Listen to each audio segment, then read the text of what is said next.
Gosta, né? Música eletrônica. É. Tá loucão, né? Eu sei. É, você também, né? É verdade. Valeu, Rick.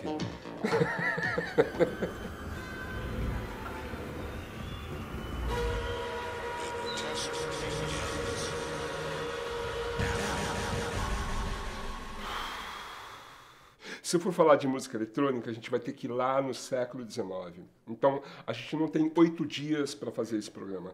A gente tem alguns poucos minutos. Então, eu vou ter que ir pulando de 20 em 20 anos. 20 em 20 anos. Então, eu vou ter que ir pulando de 20 em 20 anos. A gente tem alguns poucos minutos. 20 em 20 anos. De 20 em 20 anos.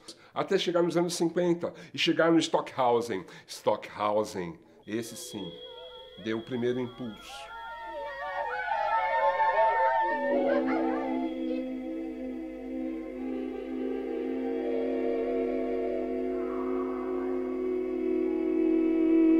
Graças aos estudos de Stockhausen, o Robert Moog começou a desenvolver esses teclados. O Robert Moog, lembra quando eu falei lá do Rick Wakeman? Então, o Robert Moog. Pois é, esse cara aí.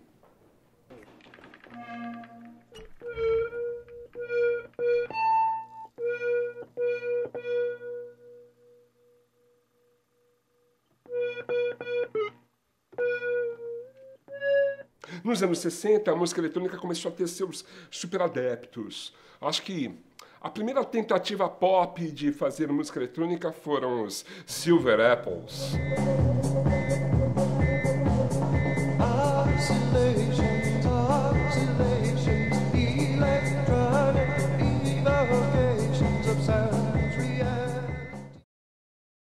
Silver Apples, completamente loucos, malucos. As pessoas tinham medo. Sim. Não que fossem ovelhas, mas elas tinham medo. Medo do quê? Do desconhecido. Sim, os computadores. Então a gente lembra da ficção científica. E a ficção científica está aí para botar medo na gente. Pois é, o fato é o seguinte, a música eletrônica ligada aos computadores, a gente lembrava daqueles filmes dos anos 60, sabe? Ray, eu sei, Doug. Estou acionando o espelho magnético com as coordenadas. Som de campainha. Terra Gigantes, Túnel do Tempo, Perdidos no Espaço. Na presença de colegas reconhecedoras e companheiros de viagem, agora revela... Will, Dr. Smith, vamos embora. Toda aquela coisa espacial e tal. E o cinema veio com 2001, Odisseia no Espaço. Ah, Stanley Kubrick, como eu gosto de você. É, isso. Hello, Hal, do you read me? Do you read me, Hal? Do you read me, Hal? Affirmative, Dave. I read you. Open the pod bay doors, Hal. I'm sorry, Dave. I'm afraid I can't do that. Sequência de dança Laranja Mecânica, 1971. E ele chama um cara muito louco para fazer a trilha. Qual é o nome do cara? Walter Carlos.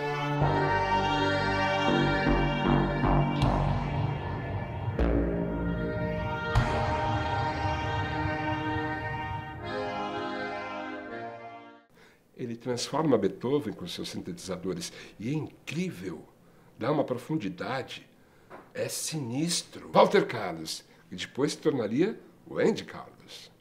E aqueles computadores malignos. Então tinham todo um ar de mistério. Ao mesmo tempo que amedrontava as ovelhas, assim também seduzia os lobos. Então ali começou um movimento, todo um movimento. E a música alemã tem tudo a ver com isso. Se a gente lembrar da música alemã, a gente vai lembrar da banda Can. Olha só, ouve isso.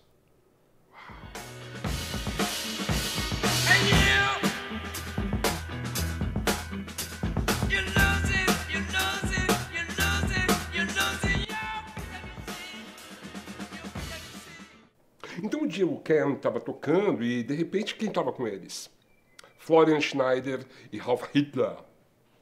Esses dois alemães, que depois formariam o Kraftwerk.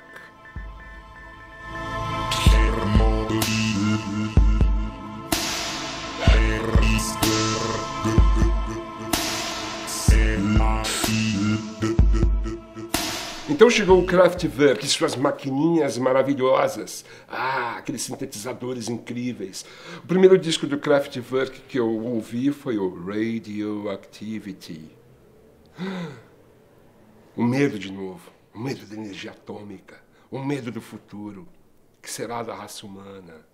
Os alemães já filosofavam sobre isso. Lembra do Caetano? Só é possível filosofar em alemão? Pois é. O Kraftwerk não é exatamente uma banda, é uma obra de arte. Vocês vão entender. Essa capa do Autobahn, por exemplo, é puro conceito. Então todas as capas tinham um conceito.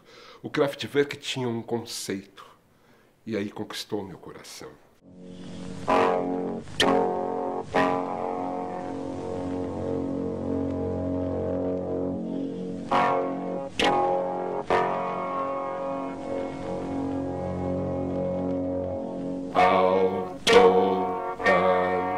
Então, o clipe é maravilhoso, né? Sabe que o Bowie, o David Bowie, uma vez ele estava em Berlim dirigindo sua Mercedes e ouvindo Autobahn do Kraftwerk, ele falou: é a melhor banda do mundo. Foi a melhor propaganda do mundo. Se o Bowie fala que é legal, é porque é legal, porque a gente gosta do Bowie e acredita nele. Lançaram discos sucessivos, Transatlantic Express, The Man Machine, Computer World. Esses discos eles vão tomando conta das pessoas. E a gente ouvia o Kraftwerk que falava: é dançável, né? É dançável, é legal. Mas precisou de uns americanos loucos para sacarem isso. África Bambata.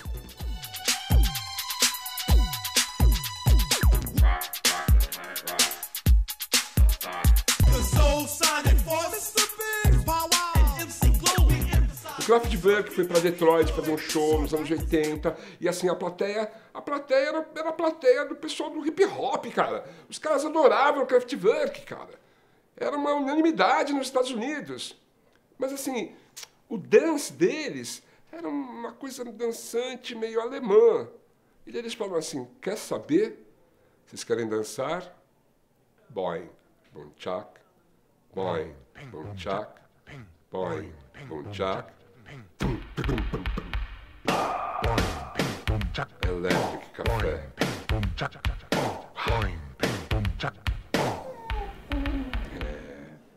Chega aí, vem cá, chega aí. Vamos começar, vamos ficar aqui. Pode? No final dos anos 70, pintou uma coisa muito louca, que era o Giorgio Moroder. Esse cara é um italiano muito louco, porque existia uma cena eletrônica também na Itália. Mas o Giorgio era incrível. Yeah, it's #1 in the discos in the States. Well, good luck to it here as well. You've also been behind Donna Summer. E era pop. Pop no nível de pegar a Donna Summer e relançar a Donna Summer. I Feel Love.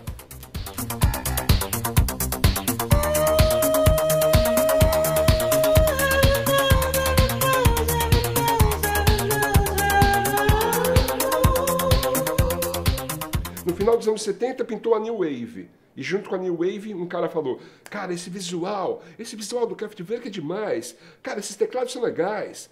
Esses sequenciadores são legais. Ah, olha só, que ideia. A ideia foi de quem? Gary Newman.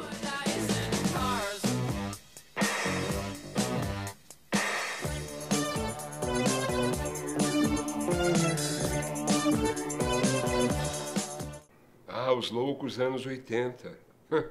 Todo mundo queria ter uma banda. E eu não era diferente. E eu frequentava os lugares onde as bandas começavam. Um desses lugares era o Madame Satã. Então a gente ia até o Madame Satã e tava lá a Valéria Sandalo comendo repolhos e jogando, cuspindo nas pessoas. Era uma coisa louca. E o João Gordo estava sempre por lá e assim, tipo: quer um? Eu tenho um aqui. Tava aí. Se é que você me entende. Enfim, todo mundo louco, todo mundo alucinado. Em determinado momento, todas as noites, tocava Los Niños del Parque. Essa música hipnótica pegava todo mundo. Eu também. Não, eu não pegava todo mundo, não é isso que eu quis dizer.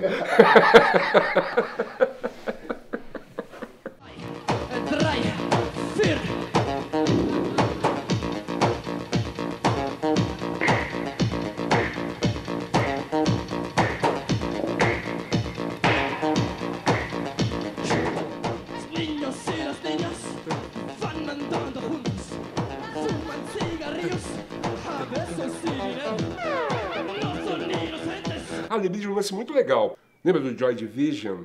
Duran Duran. Lembra do Cólera? Soft Cell, Depeche Mode.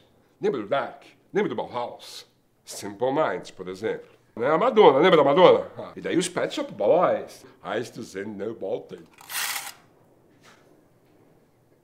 Chemical Brothers. Team Information Society. Prodigy. Aí pintou Air. Daft Punk. DJ Mark e DJ Mau Mau.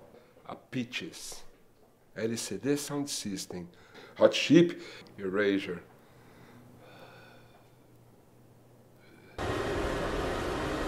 Vocês sabem da minha fixação por Twin Peaks, não é isso? Claro que sabem. Aquela abertura, né?